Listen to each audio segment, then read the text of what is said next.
Switch off చేసిందండి. Message పెడితే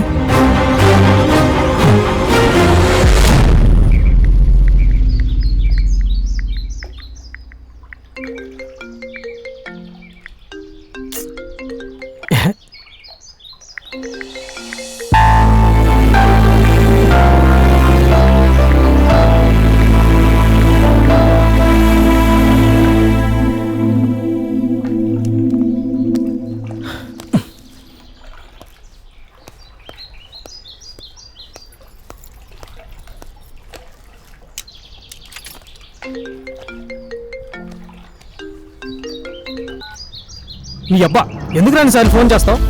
ఎక్కడున్నారా? నేనా చెరువు దగ్గర. నువ్వు అర్జెంటుగా రాజుగారి ఇంటికి రారా. రాజుగారి ఇంటికా? అక్కడికి ఎందుకురా? రే ముందు ఇక్కడికి రారా చెప్తాను ఒకసారి.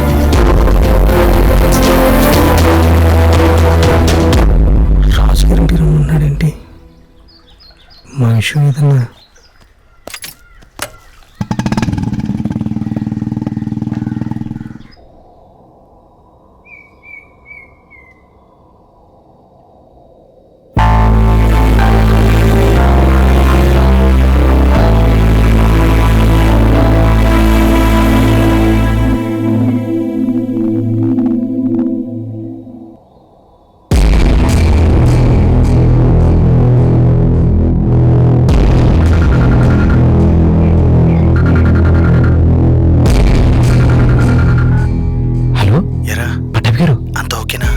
ఎక్కడికి వెళ్ళారండి బాబు? నేను సెల్కం దగ్గర ఉన్నాలేరా.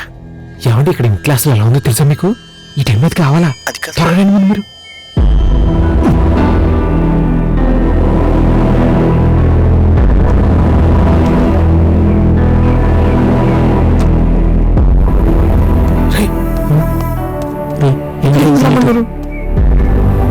ఇంత లేటుగా వచ్చి వింటరా? అసలు ఇక్కడ ఎందుకు రమ్మన్నా? ఎవరన్నా చూస్తే ప్రాబ్లం అవుతుంది కదా. కర్ణ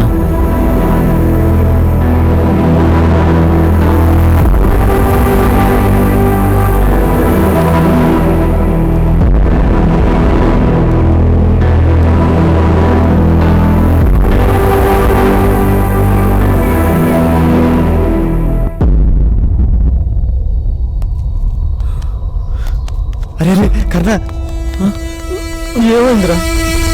అను అను ఫోటో ఉందండి. కర్ణ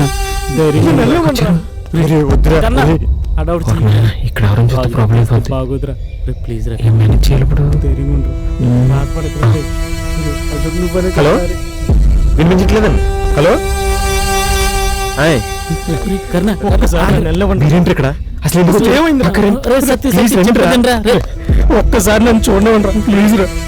అన్న చచ్చిపోతావు కర్ణ. ఇక్కడ నిన్న ఎవరిని చూస్తే బాగోదురా. ప్లీజ్ రా, చెప్పరా బాబు. నువ్వు చూడవచ్చు కదరా. ఒక్కసారి ప్లీజ్ రా, నన్ను చూడండి. చెప్పరా వెళ్ళిపోండి, దయచేసి చెప్తున్నాను.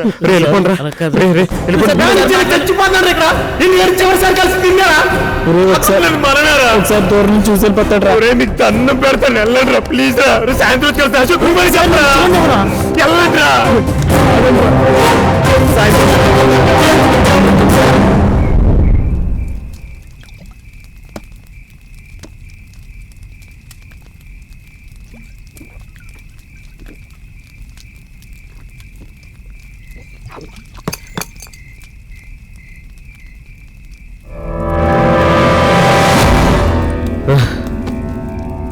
సారీ రా, పొద్దున్నే నేను రాజుగారి దగ్గర చూడగానే వాళ్ళు నిన్నేమైనా చేస్తారేమో అని భయంతో నిన్ను అక్కడి నుంచి పంపించేశాను రా.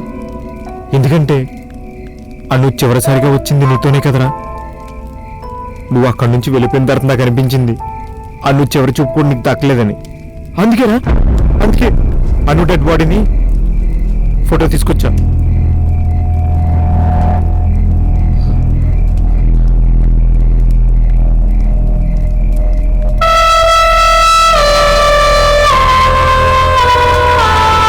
కర్ణ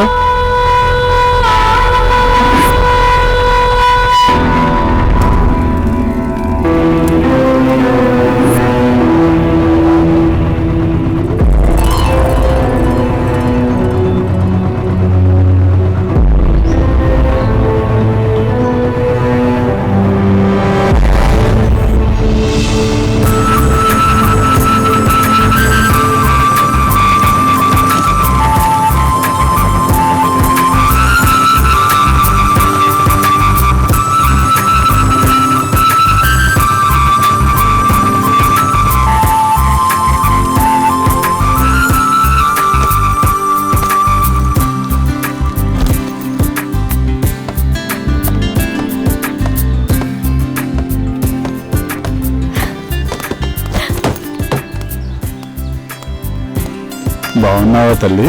బాగున్నా నాన్న, మీరెలా ఉన్నారు? మీరుండగా నాకేంట్రా. లిల్లీ అక్క. పదండి.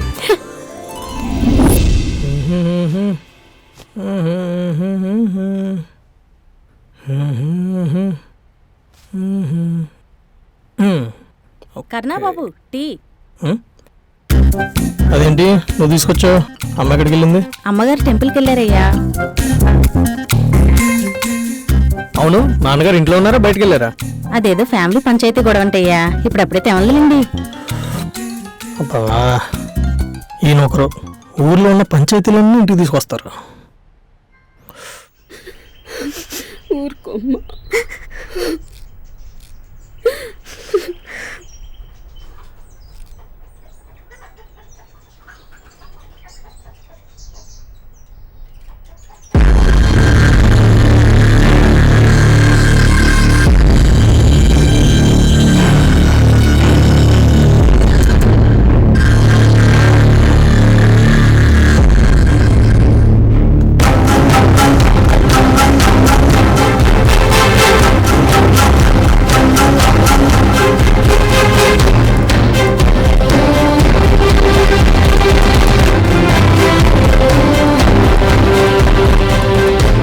నాగమ్మ, విషయం ఏంటో చెప్పు. అయ్యా, నా అల్లుడు ఎవడెవడో చెప్పుడు మాటలు విని నా కూతుర్ని వదిలేస్తానంటున్నాడు అయ్యా. ఎలాగైనా మీరే న్యాయం చెప్పి నా కూతురు కాపురం నిలబెట్టాలయ్యా. నీ పేరేంటయ్యా? బుల్లబ్బాయి అండి. విషయం ఏంటో చెప్పు. అయ్యా, నాకు పెళ్ళై 4 సంవత్సరాలు అయిందయ్యా. అప్పటి నుంచి ఇప్పటి వరకు దానికి ఏ కష్టం రాకుండా చూసుకున్నాను. పైగా నాకు నాన్న లేడు. మా అమ్మని మనమే చూసుకుందామంటే ఈ ఊరికే ఇల్లరికబల్లుడికి వచ్చానయ్యా. కానీ దానికి ఆ విశ్వాసం కూడా లేదయ్యా. నాకు యాక్సిడెంట్ అయ్యి 4 రోజులు హాస్పిటల్లో ఉంటే నేను ఇంకా దేనికి పనికిరానని వేరే వాడిని చూసుకుందయ్యా. ఆ విషయం నీకెలా తెలిసిందే? ఇతను నా స్నేహితుడయ్యా. ఈ ఊరికి కొత్తగా వచ్చినప్పుడు ఏ పని దొరక్కపోతే అతనే ఆటో కొనిచ్చాడయ్యా.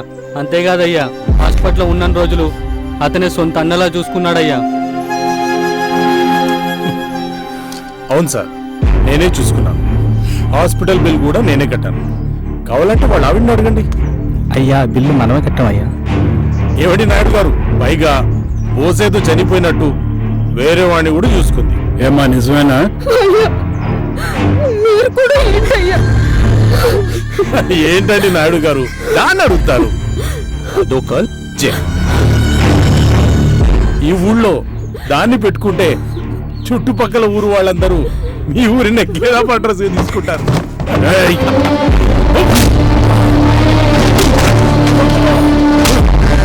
ఎగరా.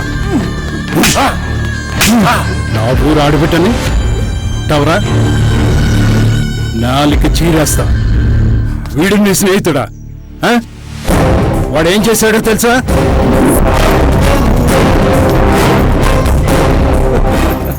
ఇలా క్యారేజ్లో ఎన్ని రోజులు మోస్తావో చెప్పు.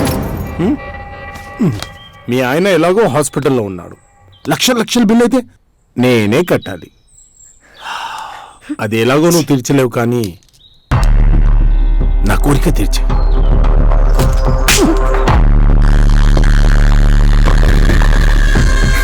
జరిగిన విషయం మీ ఆవిడ నీకెందుకు చెప్పలేదని నువ్వు అనుకోవచ్చు. కానీ ఆ ఆవేశంలో నువ్వు వెళ్ళి వాడిని చంపేసి జైలు పాలవుతావనే భయంతో చస్తూ బతుకుతోందిరా.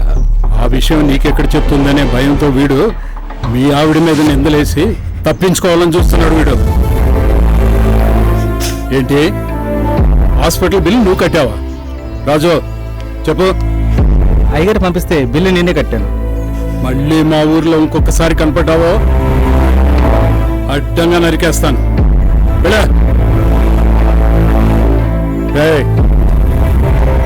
నీ డబ్బుల గురించి నువ్వేం భయపడద్దు.